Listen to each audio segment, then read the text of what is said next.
श्री कृष्ण वंदे जगत गुरु। मैं कैलाश चंद्र शास्त्री का फिर से आप सभी का अपने चैनल संस्कृत शिक्षा चैनल पर हार्दिक अभिनंदन करता हूं, स्वागत करता हूं। वही आपसे विनम्र निवेदन कि यदि आपने अभी तक मेरे इस चैनल को अर्थात संस्कृत शिक्षा चैनल को सब्सक्राइब नहीं किया है तो सब्सक्राइब कर लीजिएगा, साथ में बेल आइकन का बटन अवश्य दबाइएगा। वीडियो को लाइक कीजिए, लाइक करने से मनोबल बढ़ता है, साथ में शेयर भी अवश्य कीजिए ताकि आपके मित्रगण भी आपके इस टॉपिक कर्ण कारक के विषय में अच्छी प्रकार से समझ सकें, जान सकें। तो चलिए चलते हैं आज के विषय की ओर। आज का विषय है करण कारक, जिसमें तृतीय विभक्ति का प्रयोग होता है। कर्ता कारक जिसमें प्रथमा विभक्ति लगती है, करण कारक जिसमें द्वितीय विभक्ति लगती है, वो हम कर चुके हैं। तो चलिए कर्ण कारक की परिभाषा समझते हैं। कर्ता काम को करने वाला, वाक्य में जो भी काम को करने वाला है वो कर्ता कहलाता है। कर्ता क्रिया को करने के लिए, क्रिया मतलब काम को करने के लिए जिस साधन की सहायता लेता है, जिस साधन के माध्यम से कर्ता क्रिया को संपन्न करता है, उसे कर्ण कारक कहते हैं। और कर्ण कारक में तृतीय विभक्ति का प्रयोग होता है। उदाहरण के माध्यम से समझते हैं।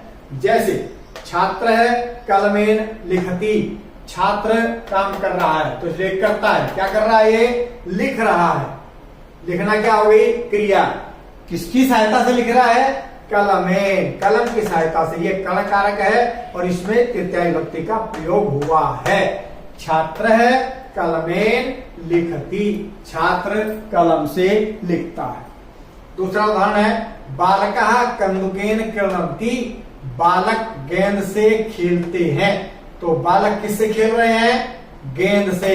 तो गेंद खेलने में सहायक है तो उसमें तृतीय विभक्ति का प्रयोग हुआ है। ये कर्ण कारक है।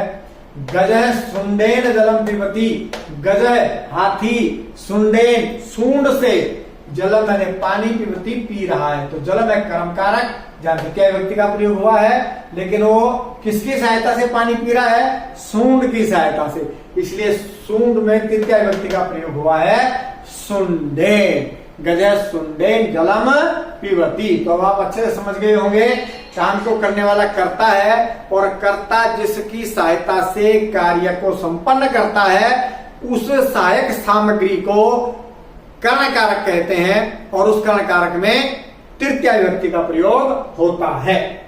आगे चलते हैं। समय और मार्गवाचक शब्द में जो समय को बताए और मार्ग को बताए, समय और मार्गवाचक शब्द में यदि कार्य समाप्ति की सूचना हो कि भाई कार्य समाप्त हो रहा है तो तृतीय विभक्ति का प्रयोग होता है। कैसे? उदाहरण देखिए। छात्र है वर्षेण कक्षा उत्तीर्णवान, छात्र ने एक वर्ष में कक्षा को उत्तीर्ण कर लिया।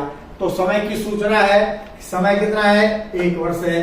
और साथ में क्या सूचना है कि उसने कक्षा को उत्तीर्ण कर लिया, तो कार्य को समाप्ति की भी सूचना है। तो इसलिए वर्ष में कौन सी विभक्ति का प्रयोग हुआ? तृतीय विभक्ति का, तीसरी विभक्ति का। राधिका पंचमी वर्ष ही नृत्यम शिक्षितवान, राधिका ने पंचमी वर्ष ही 5 वर्षों से नृत्य मैंने नृत्य की, शिक्षिता मैंने शिक्षित शिक्षा ली। कितने वर्षों तक? 5 वर्षों तक। उसके बाद उसका कार्य समाप्त हुआ। तो यानी कि यहाँ पर क्या समय भी बताया और समाप्ति भी बता दी। इसलिए 5 वर्षों में कौन सी विभक्ति आई? तृतीय। 5 बहुवचन है इसलिए तृतीया के बहुवचन का प्रयोग हुआ है। पंचमी वर्षई। आगे बढ़ते हैं। आचार्य है योजनेन कथाम श्रावितवान, आचार्य ने योजनेन एक योजन, तो ये क्या है? मार्ग। कितना? एक योजन। और उसके बाद कथा को सुना लिया, समाप्ति हो गई। तो इसलिए योजनेन में कौन सी विभक्ति आई? तृतीया। आगे बढ़ते हैं। कर्मवाच्य और भाववाच्य में कर्ता में तृतीय विभक्ति होती है। वाच्य 3 प्रकार के होते हैं, कर्तृवाच्य, कर्मवाच्य, भाववाच्य। कर्तृवाच्य में कर्ता की प्रधानता होती है और क्रिया कर्ता के अनुसार लगता है। कर्मवाच्य और भाववाच्य में जो कर्ता है वो तृतीय विभक्ति में होता है। तो इसलिए कर्मवाच्य और भाववाच्य का जो भी करता है उसमें तृतीय विभक्ति का प्रयोग होता है। रामेण रावण हतः, रामेण राम के द्वारा रावण मारा गया। तो तो राम के द्वारा, रामेण, यहाँ तृतीया विभक्ति का प्रयोग हुआ है। बालेन सुप्यते, ये भाववाचक है, जिसमें कर्म नहीं होता वो भाववाच्य होता है, और यहाँ पर कर्म है तो ये कर्मवाच्य है, ये भी ध्यान रखिएगा। चलो वाच्य पढ़ेंगे तो तब विस्तार से समझाएंगे आपको, लेकिन अभी ये समझ लें, यहाँ रावण कर्म है इसलिए ये वाक्य कर्मवाच्य का है। यहाँ कर्ता और क्रिया है मात्र, तो इसका जब वो बनता है वाच्य परिवर्तन तो मात्र भाववाच्य होता, क्योंकि इसमें कर्म नहीं है। तो वहां हमेशा तृतीया विभक्ति एक वचन का ही प्रयोग होता है। उसके अनुसार जैसा भी है, क्रिया का हमेशा एक वचन का प्रयोग होगा, चाहे कर्ता बहुवचन में भी हो, कोई फर्क नहीं पड़ता, क्रिया एक वचन में रहेगी, भाववाच्य नहीं। बालेन सुप्यते, बालक के द्वारा सोया जाता है।